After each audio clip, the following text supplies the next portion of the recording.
Preacher Season 2, Episode 6, SOKOSHA. Very interesting episode. This is one of those episodes where it's like a weird start, where you don't know what's happening. It's kind of like, with the Saint Killers when he first showed up, where it's like, I don't know what's happening. This isn't like the 1800s or 1700s or whatever. I don't know what's happening with this dude. And that's kind of how they started this episode. You have this guy, they actually have the dude, honestly, all I can think of is like, he's the dude from Hero. But he's selling something, or he's talking to this couple, and they're selling something to him. And we don't really know exactly what it is, and it's just like, it's 10%, but if you do 15%, it's double the price, that sort of thing. And I was really curious. I was like, alright, well, what's going on here? Had like this crazy, weird machine he sticks into this dude's leg. And I was like, okay, well, maybe this is some weird underground bone marrow thing. Because honestly, that's what I thought it was. Like, it was coming out white. I was like, is this like bone marrow? They had like 10% of his bone marrow just, from his leg. I'm like, okay, that's really weird, and that's really not that big of a deal. Like, you can 10%, 15%, stay off your legs for a minute. But then it goes to, they like make this thing into like a little rock, and then they take it to this guy. They give the couple, I think it was really funny, but that's business. It was like they gave them like $150,000, and then they go to this guy, and it's like, we have this, it's a match for her. She takes the pill, and she basically like comes to life pretty much, because at some point I guess she sold her soul or something. And then it's like, sweet, here you go. And they got like $2 million or something crazy off of that. And I was like, that's good business for sure. That's good business. So they have this crazy mega armored truck and everything, and there's just a bunch of souls and little vials, and it's just like DNA, like your blood type has to match, your soul type has to match as well, which is very cool.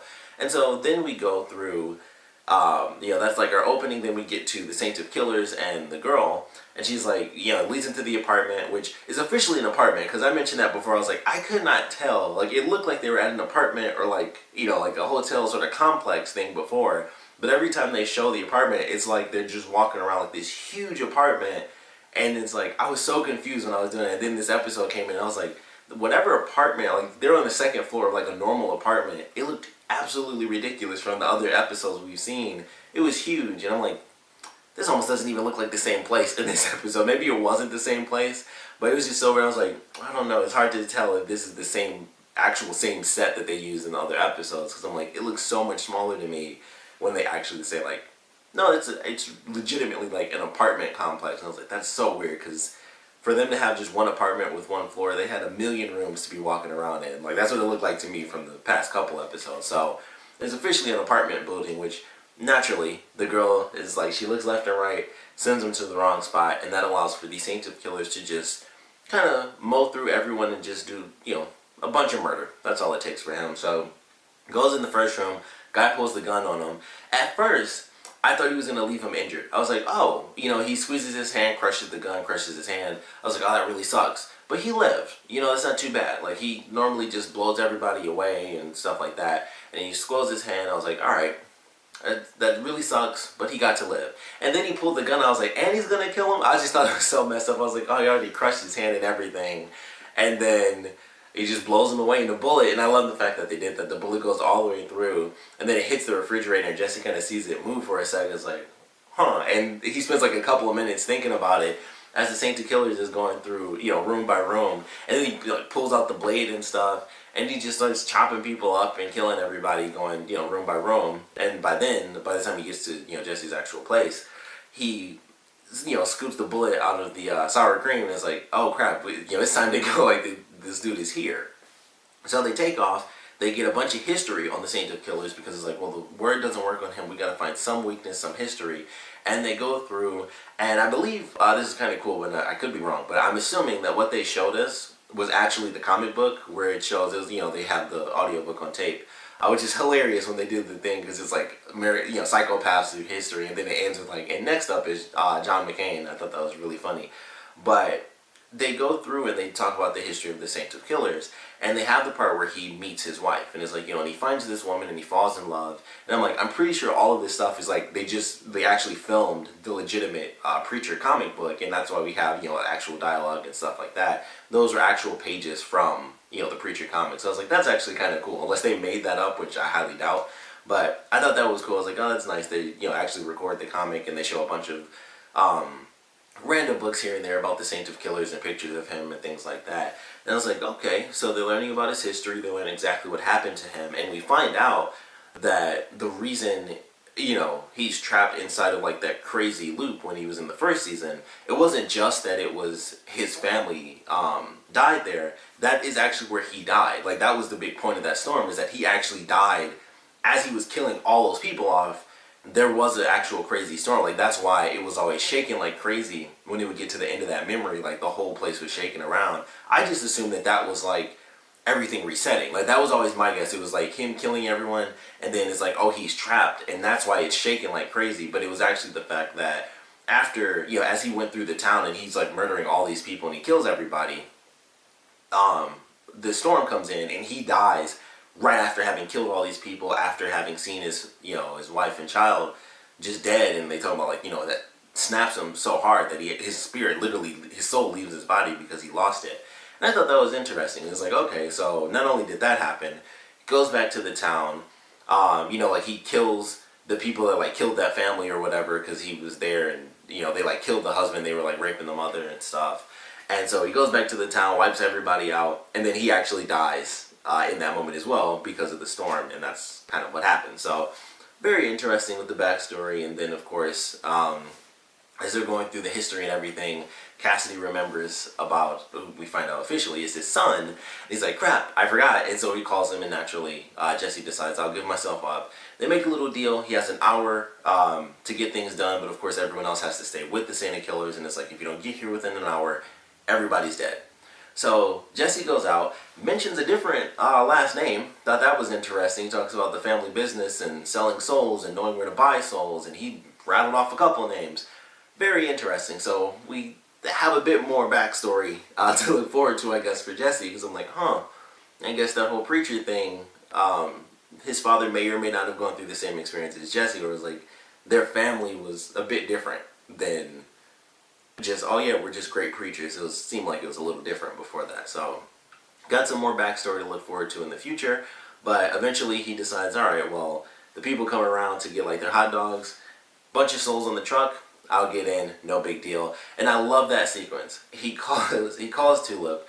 It's like, hey, do you have any way to break into an armored truck? And she mentions like a million little things. It's like, do you have a battery? Do you have a cell phone? And she's like, some plastic Dixie cups. And she was doing so many things. It was like some MacGyver type stuff. Fortunately, he's next to a hardware store. He sets up the bomb.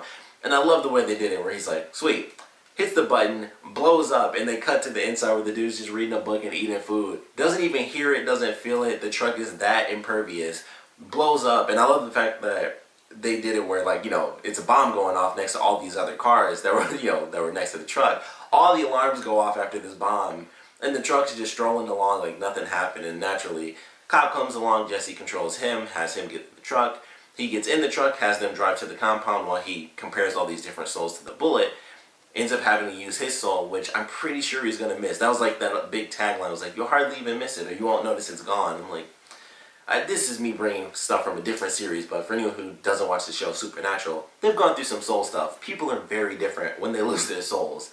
But this is like a portion of your soul, but I feel like Jesse's feeling it by the end of the episode. But he finds out that his soul is a match for the bullet, gives it to the Saint of Killers. He's able to control him, and I don't know why he didn't just send him to hell. And I guess it was because it was like, oh, more angels could just go get him and then let him out, and this all starts over again. But I was thinking, since he could control him, and he was pausing, he was like, I'm not going to send you to heaven, like, someone who's killed innocents and stuff like that just to get to me. You definitely don't deserve to be in heaven. And he was thinking about hell, and I'm like, it would be interesting, if he, now that he has control over the Saint of Killers, is like, hey, why don't you pick up your sword, pick up your guns, go to hell and get Eugene, is what I thought he was going to say. And then he says, let's take a trip, and he just puts him in the back of the truck and dumps him in the swamp. I was like, that's somewhat of a missed opportunity for him to do something, kind of correct one of the issues that he had. But I thought that was very interesting, because I was like, that would be really cool if Jesse sent the Saint of Killers to hell to get Eugene, and then, like, bring him back. Like, go to hell, find Eugene, and save him, and bring him back to me, and then, I'll send you to heaven or whatever. But instead, he just killed him. But I was like, that would have been really cool if he did that, but that'll just have to come later. We haven't seen him in a couple episodes, Eugene, So I hope we get to see him in the next. And I have to watch this episode online just like the last one, so I just haven't seen the promo, so I don't know what comes next. But I thought it was cool. I was like, all right, I would have loved it if he sent the Saint to Killers and kind of made him a hero for a little bit. Maybe he'd break out of it at some point. But I was like, that'll be really awesome if he did that. It's like, you go to hell, get Eugene, and he's just blasting people away in hell to rescue Eugene and, take him back to Earth. So I just thought that would be a cool idea if they went that route.